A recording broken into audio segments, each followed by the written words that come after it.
रुमाली पाककलेमध्ये तुमचं खूप खूप खूप मनापासून स्वागत। गवारची सुकी भाजी किंवा रस्सा भाजी तुम्ही याआधी खूप वेळा खाल्लीही असेल, पण आज आपण अगदी सोप्या पद्धतीने गवारचा खिमा कसा करायचा हे बघणार आहोत।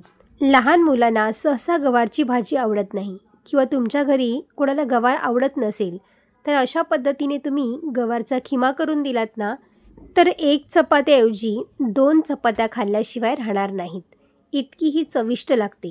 चला मग आपण जास्तीचा वेळ न दवडता लगेचच रेसिपीला सुरुवात करूया।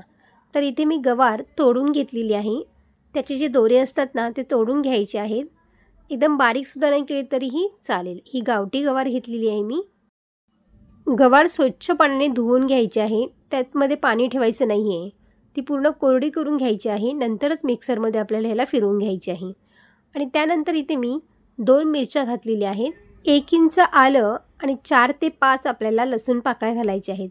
हे सगळं साहित्य आपल्याला पाणी न घालताच ह्याला बारीक करून घ्यायचं आहे। आपण खिमा करताना आपण गावठी गवारचा वापर केलात ना तर खिमासुद्धा चवीला फार छान लागतो। तर अशा पद्धतीने आपण इथे बारीक करून घेतलेलं आहे।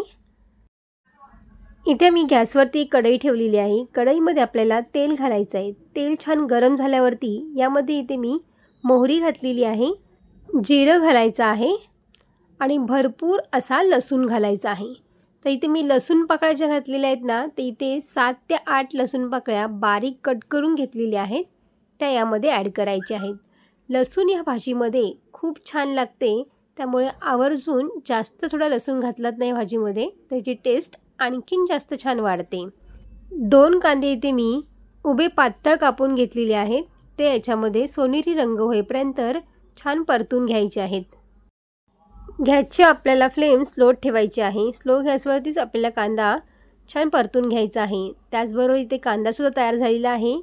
आता मी 1 टोमॅटो बारीक कट करून घेतलेला आहे।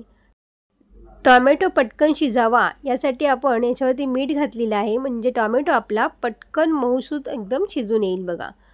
आता याच्यामध्ये आपल्याला 2 मिनिटासाठी झाकण ठेवून द्यायचं आहे। कांदा टोमॅटो शिजल्यानंतर आपल्या याच्यामध्ये अर्धी वाटी ओलं खोबरं घातलेलं आहे, त्याचबरोबर याच्यामध्ये 4 चम्मच आपल्याला शेंगदाण्याचा कूट घालायचा आहे। सगळं साहित्य आपल्याला मिक्स करून घ्यायचं आहे। 2 मिनिटासाठी आपण ह्याला हलवून छान मिक्स करून घ्यायचं आहे। आणि त्यानंतर आपल्याला जो आपण खिमा मिक्सरमधून तयार केला होता गवारचा तो याच्यामध्ये ॲड करायचा आहे। पाणी न घालताच आपल्याला 2 मिनिटे ह्याला परतून घ्यायचं आहे। सर्व मिक्स करून झाल्यावरती आपल्याला ह्याला झाकण ठेवून छान वाफ येऊ द्यायची आहे। पाणी न घालताच आपल्याला 2 ते 3 मिनटं छान वाफ येऊ द्यायची आहे, म्हणजे भाजीसुद्धा आपली मसाल्यामध्ये छान अशी कोट होते बघा आणि खाण्यासाठी सुद्धा मस्त लागते। आता यामध्ये आपल्याला काही मसाले ॲड करायचे आहेत। तर मसाल्यामध्ये इथे मी 1 चमचा काळा मसाला वापरलेला आहे, 1 चमचा आपल्याला याच्यामध्ये धना पावडर घालायची आहे आणि त्याचबरोबर इथे मी अर्धा छोटा चमचा गरम मसाला पावडर वापरलेली आहे। आणि त्यानंतर आपल्याला लाल तिखट मसाला घालायचा आहे 1 चमचा। तर तिखट तुमच्या आवडीप्रमाणे तुम्ही कमी जास्त करू शकता। आपण यामध्ये मिरचीसुद्धा घातलेली आहे, पण मिरची आणि लाल तिखट दोन्हीही साहित्य घातल्यामुळे भाजीला चव छान येते।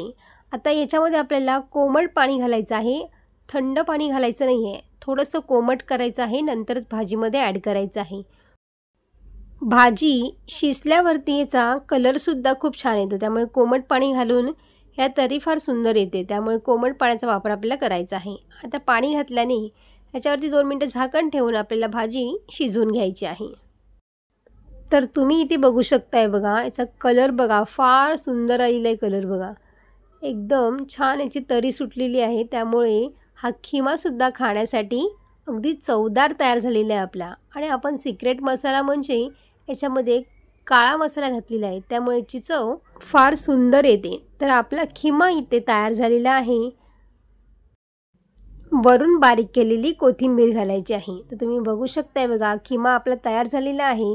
तुम्ही हा खिमा भाकरी भाताबरोबर भाकरीबरोबर खूपच सुंदर लागतो। तेव्हा तुम्ही सुद्धा असा गवारीचा खिमा नक्की ट्राय करून बघा आणि मला कमेंट्स करून सांगायला विसरू नका। व्हिडिओ आवडला असेल तर लाईक शेअर आणि सबस्क्राईब करा, बाजूची बेल आयकॉन पण जरूर प्रेस करा, जेणेकरून जेव्हा पण मी नवीन व्हिडिओ अपलोड करेन त्याची सर्वात आधी नोटिफिकेशन तुम्हाला पाहायला मिळेल.